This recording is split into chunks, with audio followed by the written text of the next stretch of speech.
Okay, before I talk about our current project, I just want to say we put 2 more videos up on the web here, and you're just doing an excellent job, Angelica, with those.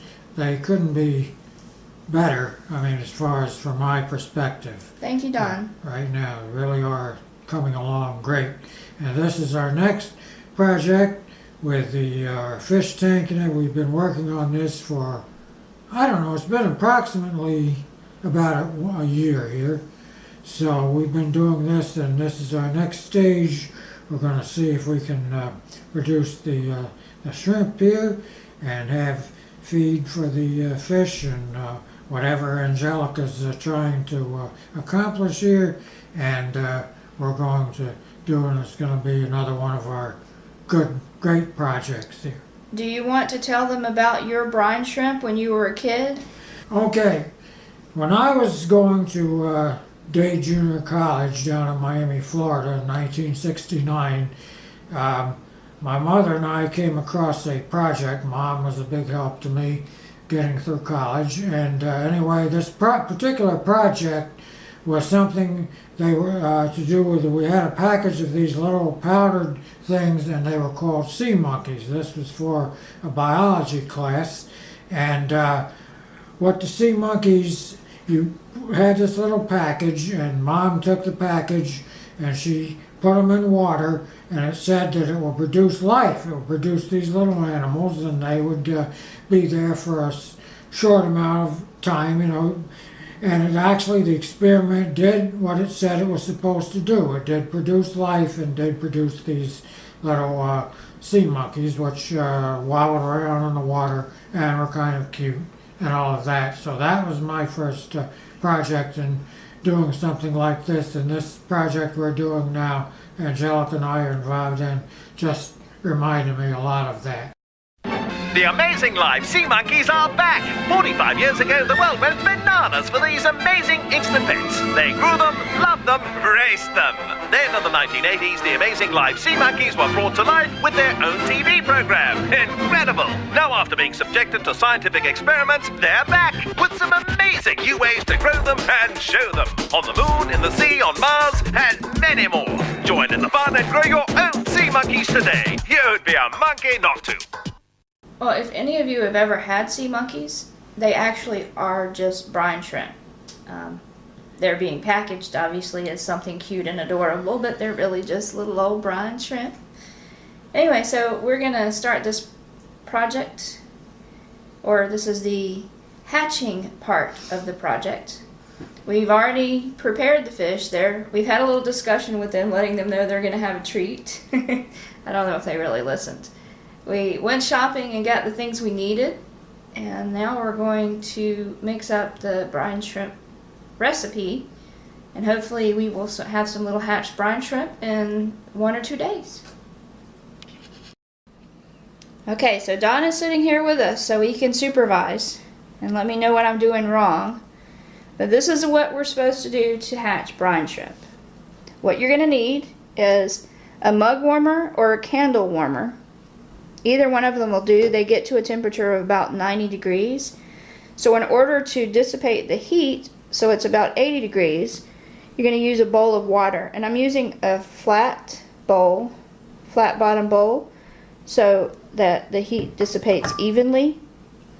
And then you're going to take a cup of water in a mason jar of any sort and put it inside that bowl, so that when the water heats up in the bowl, the heat dissipates from 90 degrees to about 80 degrees inside your jar. You're also going to need aquarium salt, measuring spoons, something to put your items in, your aquarium salt or whatnot, before you put it in your jar if you'd like. Not necessary. Whatever brand of brine shrimp you're using, we're using Artemia Cyst, and an air filter with an air stone attached to it.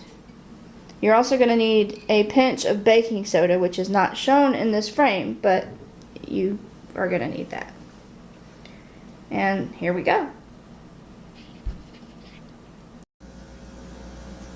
Okay, so we have plugged in our mug warmer, We have our bowl of water sitting on top of it, and we have our 1 cup of water inside the mason jar. Now this is all tap water, but in order to make the water that you need for your shrimp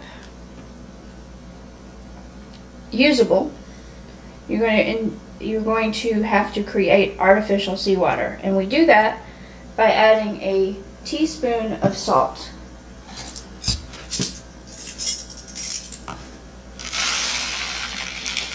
Now this is aquarium salt. Use aquarium salt only. If you use regular salt, it could kill your fish. It has all kinds of iodine and whatnot in it. This is specifically for fish, aquarium salt. The brand that we're using is API aquarium salt. And then use, a spoon or a knife or whatever, and mix that salt up really well in there. Okay. Then we're going to add a pinch of baking soda. And by a pinch, I really just mean put 2 fingers in there, grab a pinch, and drop it in. And then you're also going to stir that. And just stir it until it's dissolved and you don't feel it in the water anymore when you stir it. If you want to look and check, you can see whether it's dissolved or not.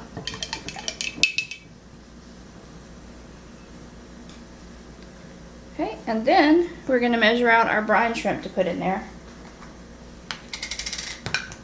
I am going to put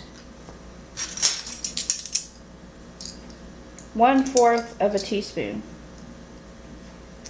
a flat teaspoon. As you can see here, just drop it right in there.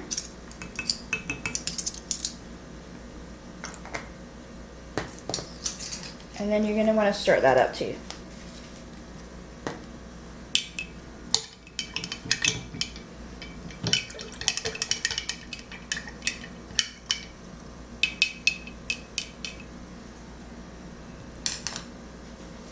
Drop your air stone into the water after you plug the pump in, obviously.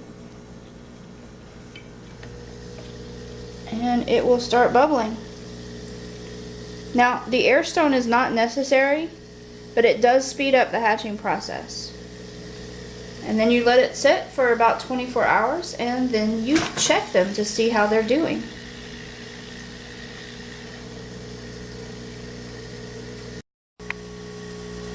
Okay, here we have our brine shrimp, and we've moved it to the counter in the kitchen so that we can keep an eye on it. And it's been here maybe an hour now. We'll check it tomorrow around 2:30, 24 hours. We did discover that the candle warmers get a little bit hotter than the mug warmers, so I had to add more water to the main bowl and more water to the canning jar. So I would recommend using a canning jar that has measurements on it. This one does not, but okay, this one, it'll say has 1 cup measurements on it. It's hard to see from this angle, but there's a 1 cup measurement line right here, so you can make sure that you keep it full of 1 cup of water when you're doing your brine shrimp. So we added more water.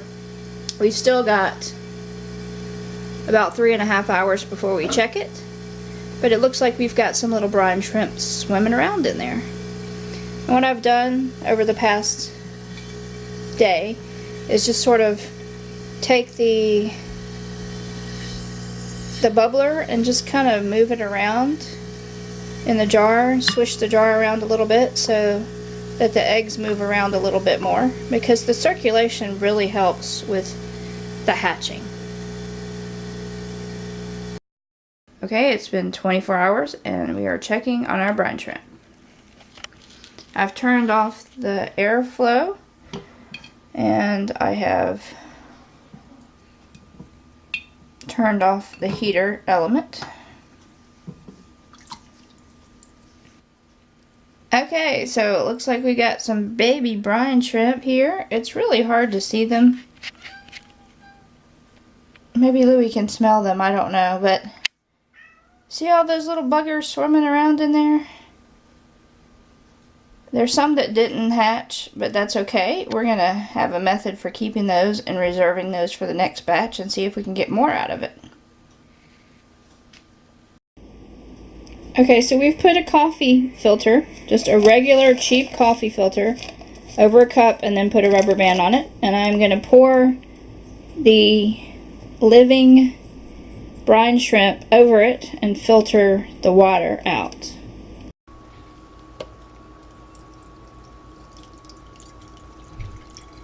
Now you want to do it really slowly so that you don't lose any of these little guys.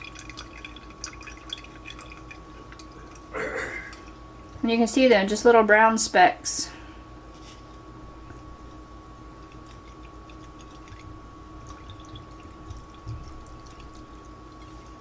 Now you could reuse the water that's in the cup because it's already at the right salinity.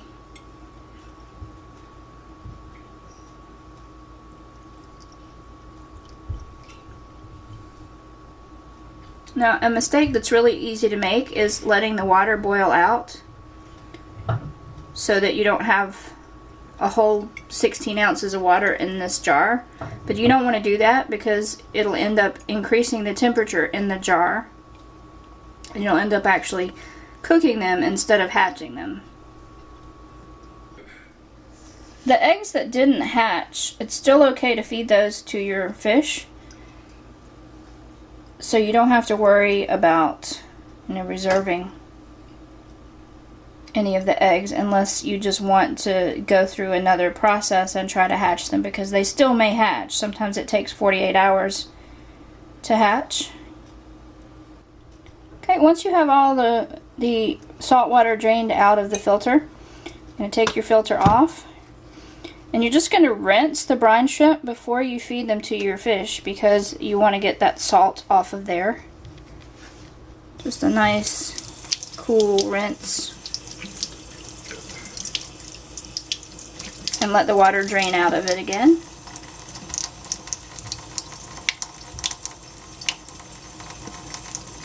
And you don't want to drain this fresh water into your salt water that you have in your mug.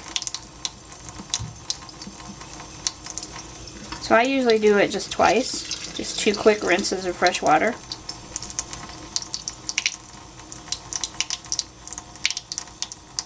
So once you have the brine shrimp rinsed off, then you're just going to take your filter and dip it right into the tank and let the brine shrimp release. You can see they go everywhere, and the fish, once they figure out what they are going to be all over that.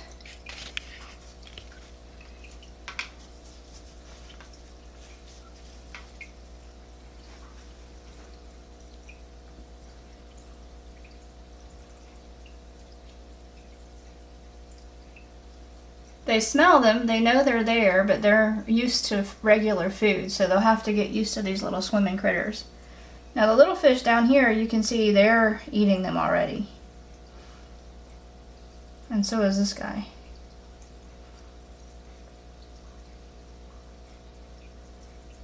And then what they don't eat, the filter will filter out. And it'll add some good bacteria to your tank, so it's not going to hurt anything. Don't forget to subscribe, everybody. Join us on Snapchat at Angelica Kitty or on Twitter at Angelica Timms. And we'll see you around town.